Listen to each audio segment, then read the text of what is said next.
नमस्कार दोस्तों, स्वागत है आपका हमारे यूट्यूब चैनल एम विद अंकित @32 में। साथियों, जैसा कि हमने आपसे प्रॉमिस किया था कि बहुत जल्द मैं आपको जो छात्र छात्र हैं, शिक्षक, विशेषतर शिक्षक बनने का जो सपना संजोए हैं, उनके लिए मैं कुछ दिशा निर्देश देने का प्रयास करूँगा। तो इसी के क्रम में मैं आज साइकोलॉजी से स्टार्ट कर रहा हूँ। ठीक है दोस्तों, आशा है आपको क्लास पसंद आएगी और आप अच्छे से पढ़ेंगे तो आप पेपर को अच्छे से डील कर लेंगे, और जैसा भी होगा आप कमेंट बॉक्स में मुझे बताइएगा। सो देर ना करते हुए, इधर उधर की बात ना करते हुए मैं साइकोलॉजी पर आता हूँ। मुद्दा है साइकोलॉजी क्या है। ठीक, तो जैसा कि आपको स्क्रीन पर दिख भी रहा होगा कि साइकोलॉजी, ये साइकोलॉजी, ठीक है ना। तो ये साइकोलॉजी होता क्या है? साइकोलॉजी जो है, इसको हिंदी मनोविज्ञान कहते हैं। ठीक, ये जो टर्म है साइकोलॉजी, ये यूनानी भाषा से लिया गया है। कहाँ से? यूनान से लिया गया है। यूनानी language psyche plus logos. Psyche का मतलब होता है टू स्टडी। क्या होता है? To study. एंड लोगोस का मतलब होता है साउल। साउल वो आत्मा वाला। इट मीन्स हम कह सकते हैं to study about soul is known as psychology. तो क्या मनोविज्ञान सिर्फ आत्माओं का ही अध्ययन है? इसमें बहुत सारे मनोवैज्ञानिकों का अलग अलग मत है। मैं बात करना चाहूँगा कि 19वीं सदी के कुछ मनोवैज्ञानिक, जिसमें कि विलियम जेम्स, कौन? William James, Shelley and Wundt. ध्यान से पढ़िएगा, विलियम जेम्स, शली तथा वुंड। ये 19वीं सदी के मनोवैज्ञानिक है, और इनमें कुछ इनके विचारों में चेंजिंग था 20वीं सदी के मनोवैज्ञानिकों से। तो 20वीं सदी के जो मनोवैज्ञानिक, जो उसमें कि प्रमुख नाम वुडवर्थ का आता है, उन्होंने कहा था प्रथम मनोवैज्ञानिक ने अपनी आत्मा का त्याग किया।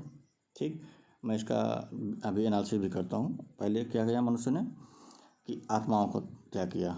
इसका मतलब ये है कि पहले जो है मनोवैज्ञानिक सिर्फ आत्मा पर अध्ययन करते थे कि मनोविज्ञान केवल आत्माओं का विज्ञान है। ठीक, उसके बाद उसने जो है कहा कि मस्तिष्क का त्याग किया। पहले आत्मा का त्याग किया, फिर मस्तिष्क का त्याग किया, उसके पश्चात चेतन का त्याग किया। और अब क्या है? ये मानव व्यवहार की विधि को स्वीकारता है। इसका मतलब ये है कि वर्तमान में जो साइकोलॉजी है, वो मानव व्यवहार का स्टडी करता है कि मानव व्यवहार में कैसे चेंजिंग आती है। ठीक है ना। अब मैं आपको क्लियर कट बताना चाहूँगा कि आपको साइकोलॉजी में पीएचडी नहीं करना है। ठीक है ना दोस्तों। तो आप इस हिसाब से पढ़ें। पीएचडी वाले, मैं क्षमा चाहूँगा कि मैं आपको अभी नहीं पढ़ा रहा हूँ। इसमें वो स्टूडेंट्स हैं जो शिक्षक बनना चाहते हैं, प्राइमरी जूनियर, जिसमें साइकोलॉजी उनके सिलेबस में है।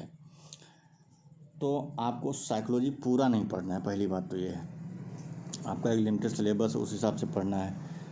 अब बात आती है साइकोलॉजी में, चूँकि कहा गया मनोविज्ञान, तो मनोविज्ञान आपको पूरा नहीं पढ़ना है। इसमें केवल आपको जो बाल मनोविज्ञान है वो पढ़ना है। और बाल मनोविज्ञान में भी मुख्यतः आपको बाल विकास पर केंद्रित होना है। ठीक है ना। तो बाल मनोविज्ञान के बारे में एक छोटा सा आपको इंट्रोडक्शन दे सकता हूँ। क्या होता है बाल मनोविज्ञान? यह मनोविज्ञान की एक शाखा है जिसके अंतर्गत मानव विकास का अध्ययन किया जाता है। इसमें एक दार्शनिक हुए, ग्रीक दार्शनिक थे, जिनका नाम था प्लूटो। आप सभी इनके नाम से परिचित होंगे। इनकी पुस्तक थी रिपब्लिक। क्या नाम था? प्लूटो की पुस्तक जो थी वो रिपब्लिक थी। ठीक है ना। उस पुस्तक में उन्होंने ये स्वीकार किया कि बालक की जो आयु है, जैसे जैसे बढ़ती है, उसकी रुचियों, विचारों, इच्छाओं तथा अन्य मानसिक योग्यताओं में अंतर आता रहता है। तो अब आप समझ रहे हैं, जैसे आप जब अलग अलग फेज में अपने आप को महसूस करेंगे। जब सोचिए कि आप जो छोटे बच्चे थे, उस समय आपका इंटरेस्ट क्या था, आपका थॉट क्या था, आपकी इच्छाएं क्या थी, उस समय आपकी मेंटल एबिलिटी क्या थी, और करंट पोजीशन में क्या इन चारों में आपकी चेंजिंग है? निश्चित तौर पे चेंजिंग है। फिर एक वैज्ञानिक आए 18वीं शताब्दी में, रूसो। ये प्रकृतिवादी थे। कैसे थे? और रूसो जो थे प्रकृतिवादी ये मनोवैज्ञानिक थे। तो इसको भी पॉइंट डाउन करना है आपको, कि नोट डाउन करना है कि रूसो किस आधार के मनोवैज्ञानिक थे। तो उन्होंने इसके पूर्व चिंतन, जैसे पूर्व चिंतन अभी मैंने प्लूटो की बात की तो वो आदर्शवाद पर मुख्यतः फोकस करते थे। तो रूसो ने आदर्शवाद के बजाय प्रकृतिवाद पर अपना फोकस किया, तो आदर्शवाद पर ये अपनी असहमति जताए। उनका कहना था रूसो का कि बालक का जो है जन्मजात वृद्धि होती है, विकास उसकी और मूल प्रवृत्तियों के अनुसार होना चाहिए। ये मैं मूल प्रवृत्ति हैं जो कि मैकडूगल ने दिया था, 14 मूल प्रवृत्ति, मैं आपको आगे बताऊंगा क्लास में। यदि बालक को अच्छा बनाना चाहते हो तो उसे प्रकृति के अनुसार विकास होने दीजिए। उसका विकास है, उसका डेवलपमेंट है, वह एनवायरनमेंट पर छोड़ दो। आप उसमें बहुत ज़्यादा इंटरफेयर ना करें, नहीं तो कई बार क्या होता है, मतलब ये मैं अपनी हवा में बात नहीं कर रहा हूँ, ये तथ्यात्मक बात है, सिद्ध हो चुका है कि आप बहुत ज़्यादा इंटरफेयर करेंगे तो शायद उस हिसाब से बालक का जो है विकास नहीं हो पाएगा। रूसो की एक पुस्तक थी, आप लोग जानते हैं, कमेंट कीजिएगा, मैं बता दे रहा हूँ बहरहाल। क्या नाम था? एमिल। बहुत फेमस पुस्तक है साइकोलॉजी की बेस पर। बाकी उनकी बहुत सारी पुस्तक। रूसो एक आप अगर वर्ल्ड हिस्ट्री पढ़ रहे हो तो वहाँ जो क्या कहते हैं प्रबोधन का युग आता है तो उसमें रूसो का विचार बहुत मायने रखता है। उसके बाद फ्रांसीसी क्रांति में, तो मैं वर्ल्ड हिस्ट्री पर नहीं जा रहा हूँ। रूसो जो कि साइकोलॉजी क्षेत्र में जो कार्य किया मैं वही इतना बता रहा हूँ। तो उनकी एक पुस्तक एमिल थी, उस पुस्तक में उन्होंने मानव विकास स्वरूप, शिक्षा के स्वरूप का वर्णन किया। ये इनके इसके अलावा एक और मनोवैज्ञानिक थे जो कि 18वीं शताब्दी में, पिस्टलॉजी नाम था उनका। क्या नाम था साथियों? पिस्टलॉजी। इन्होंने बाल विकास की वैज्ञानिक दृष्टिकोण से व्याख्या किया था। पहले ऐसे मनोवैज्ञानिक है जिन्होंने वैज्ञानिकता के साथ जो है मनोविज्ञान को जोड़ा। उनका बाल विकास का जो दृष्टिकोण था नितांत प्रकृतिवादी था, मतलब ये रूसो से भी ज़्यादा प्रकृति पर विश्वास करते थे। उनका कहना था कि जिस प्रकार एक जो सीड होता है ना, बीज में विकसित होने की शक्ति छिपी होती है, ठीक उसी प्रकार बालक में भी विकास की क्षमता रहती है। आगे जैसे जैसे आप क्लास लेंगे ये आपको प्रूव हो जाएगा कि हाँ ये क्षमता जन्मजात होती है, मैक्सिमम जन्मजात होती है, कुछ अर्जित होती है, वो मैं बताऊंगा कैसे होता है। इस प्रकार विकास जो है, डेवलपमेंट, एक आंतरिक प्रक्रिया है, न कि बाह्य प्रक्रिया। ये मैं अपने अनुसार नहीं कह रहा हूँ, एपिस्टेमोलॉजी कह रहे हैं। एक मनोवैज्ञानिक और थे, उनका नाम था फ्रॉबेल। ध्यान से नाम याद रखिएगा, ये सब आपको आगे काम आएंगे। क्या नाम था? फ्रॉबेल। फ्रॉबेल ने विकासात्मक सिद्धांत का प्रतिपादन किया था। ये भी याद रखिए, कैसा सिद्धांत? डेवलपमेंटल था वो। उनके सिद्धांत का आधार मनोवैज्ञानिक था। ठीक है ना दोस्तों? अब एक अन्य जो है मनोवैज्ञानिक है जिनका नाम स्किनर है। उन्होंने कहा मनोविज्ञान व्यवहार और अनुभव का विज्ञान है। सोचिएगा, क्या है? व्यवहार और अनुभव का विज्ञान। फिर हमारे दूसरे जो है मनोवैज्ञानिक हैं, उनका नाम वाटसन है। अभी मैंने स्किनर का नाम लिया था, नाम जरूर याद रखिएगा, आगे काम आएंगे किस मनोवैज्ञानिक ने।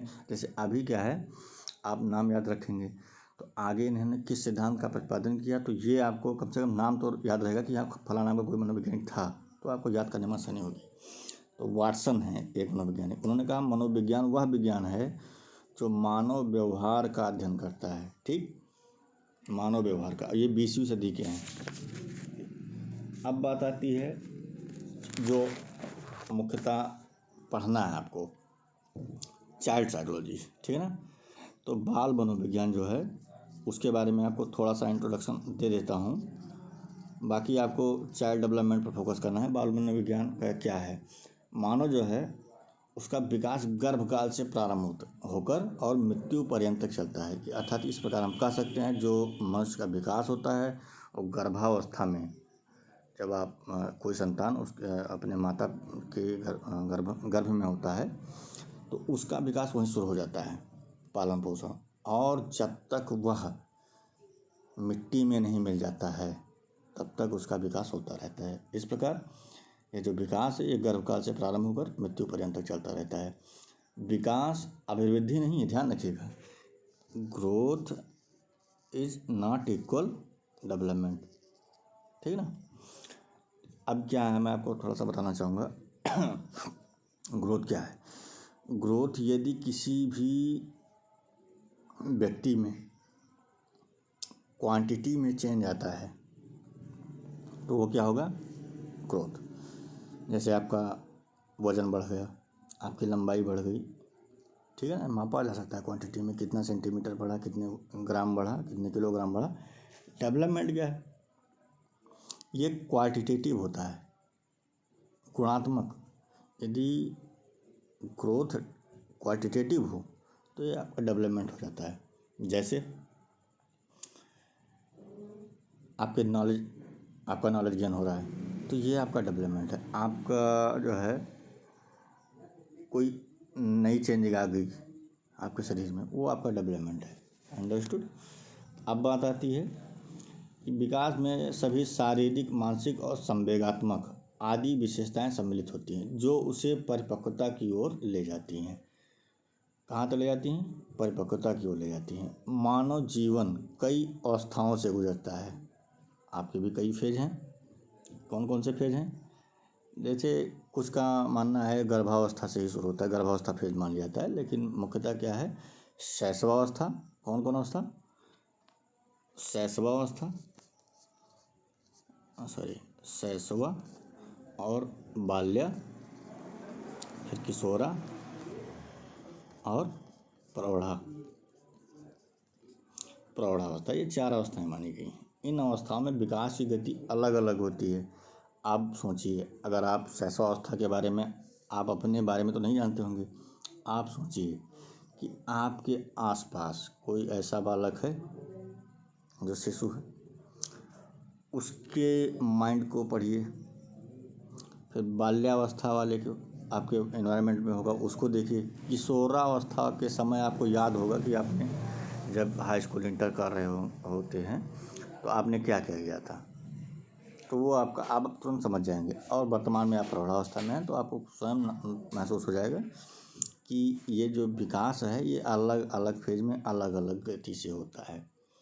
जन्म से 12 वर्ष की अवस्था वह काल जिसमें बालक का अधिकतम विकास होता है, और ये प्रत्येक क्षेत्र में होता है, ना कि सिर्फ मेंटली होता है, फिजिकली भी होता है विकास, ठीक है ना।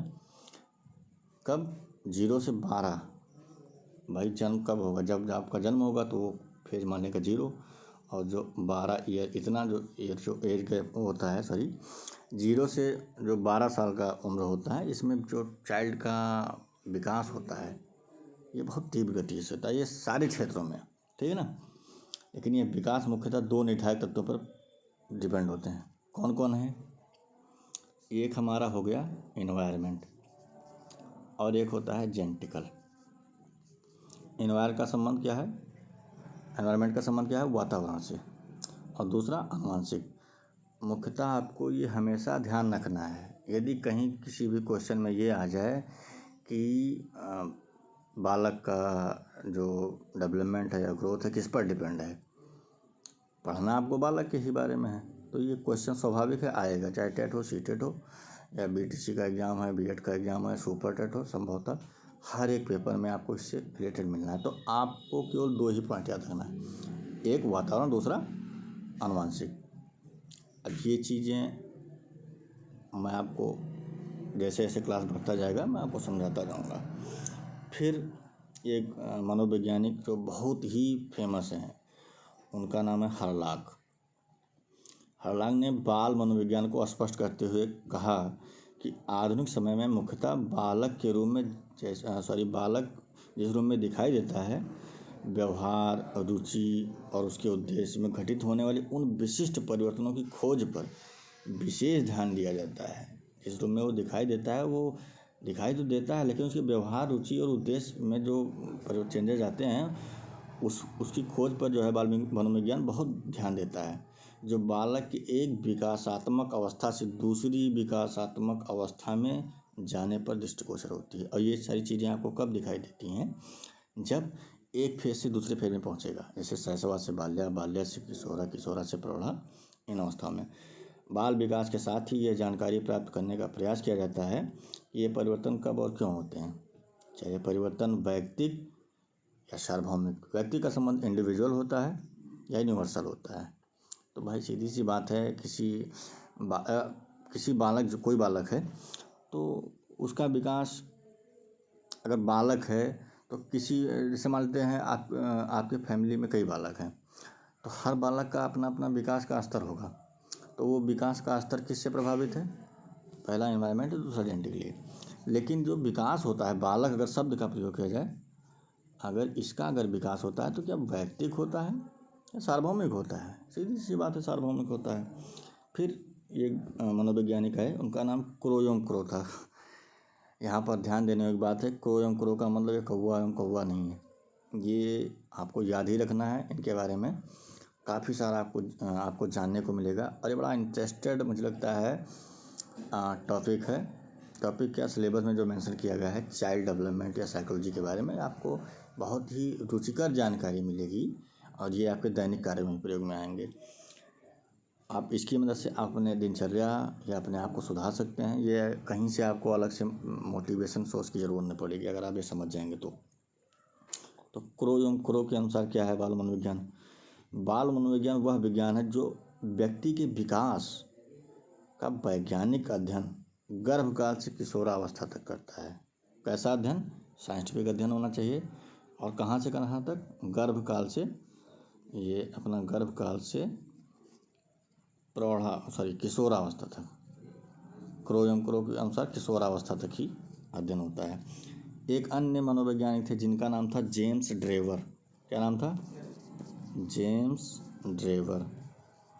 इन्होंने क्या कहा, बाल मनोविज्ञान मनोविज्ञान की वह शाखा है। इसका मतलब क्या हुआ, ये मनोविज्ञान जो है इसके अंदर कई पार्ट हैं, उसमें एक पार्ट में ये बाल मनोविज्ञान आता है। तो बाल मनोविज्ञान मनोविज्ञान की वह शाखा है जिसमें जन्म से परिपक्वता तक के बालक की मनोवैज्ञानिक विकास प्रक्रियाओं का अध्ययन किया जाता है। कैसी विकास? मनोवैज्ञानिक विकास प्रक्रिया का अध्ययन किया जाता है। बाल मनोविज्ञान स्पष्ट है कि गर्भकाल से प्रौढ़ावस्था तक पहुंचने की सभी अवस्थाओं में होने वाले परिवर्तनों का अध्ययन करता है। और ये जो परिवर्तन होते हैं ये एनवायरनमेंट अर्थात वातावरण और जेनेटिकली अर्थात आनुवंशिक या वंशानुक्रम। और वंशानुक्रम का संबंध आपके माता पिता ही नहीं है। ये आई थिंक मैं कहीं पढ़ा था इसको कि आपके 7-8 पीढ़ियों तक का ये रिकॉर्ड हो जाता है। आपके 7 पीढ़ी का मतलब आपके पिता के पिता के पिता के पिता, समझ रहे हैं ना? और ये नहीं कि आपके पिता ही, आपके नाना नानी, दादा दादी, मामा मामी, इनसे भी आपका ये जो है वंशानुक्रम हो सकता है। ठीक है ना? आपके कभी कभी आप महसूस करें कि कहते हैं ना कि इसका चेहरा इससे इनसे मिल रहा है, तो ये चेहरा जो मिलने वाली बात है, कभी कभी क्या होता है कि आपका चेहरा आपके नाना से, आपके मामा से मिल जाता है। समझ रहे हैं ना? तो ये मतलब है आपका जो जेनेटिकली अफेक्टेड मैटर है वो सिर्फ और सिर्फ आपके पिता या आपके पिता के ख़ानदान से ही नहीं होता है, आपकी माता के ख़ानदान से भी हो सकता है। समझ में आया ना? नाना नानी का मैटर क्यों आता है? ठीक है दोस्तों, आप पढ़िए और मैं नेक्स्ट क्लास में आपसे मिलता हूँ। वो क्लास आपका बहुत ही इंटरेस्टेड है, ये तो क्यों इंट्रोडक्शन पार्ट था। वहाँ से हम शुरू करेंगे एक्चुअली चाइल्ड डेवलपमेंट, जो आपको अच्छे से समझना है। ये तो भूमिका है, आप समझिए इसको। और मुझे लगता है कि जो मैं कह रहा हूँ अगर आप नोट डाउन करते चलते हैं तो आपका एक अच्छा सा नोट्स तैयार हो जाएगा और आपको साइकोलॉजी में कभी कोई दिक्कत नहीं आएगी, ये मेरा वादा है। क्योंकि मुझे नहीं आई थी, जो मैं पढ़ा रहा हूँ आपको, बता रहा हूँ, वो चीज़ मैं पहले पढ़ा हुआ हूँ और इसी की बदौलत मैंने टेट सीटेट और सुपर टेट जो भी होता है ये मैंने एग्ज़ाम बीट किया और मेरा अच्छा नंबर था हमेशा। ठीक है साथियों, तो मिलते हैं अगली क्लास में। लेकिन आपसे एक पर्सनल रिक्वेस्ट है, आप मेरे चैनल को सब्सक्राइब कीजिए, बेल आइकन दबाइए, जिससे आपको मेरे आने वाली हर वीडियो की नोटिफिकेशन आपको पहले मिल जाए, तो आप पहले देख सकते हैं। और इसको कोशिश कीजिए कि जो ज़रूरतमंद लोग हैं, जो फ़ी पेमेंट करके ऑनलाइन क्लास नहीं ले सकते हैं या ऑफलाइन क्लास नहीं ले सकते हैं विद पेमेंट, वो इस क्लास का मज़ा ले सकते हैं। बस आपको शेयर करना है, सब्सक्राइब करना है और आपकी जो क्वेरी हो कमेंट बॉक्स में आप मुझे बता सकते हैं। आपकी क्वेरी 100% मैं सॉल्व करूँगा। ठीक है ना? Thank you for watching the video.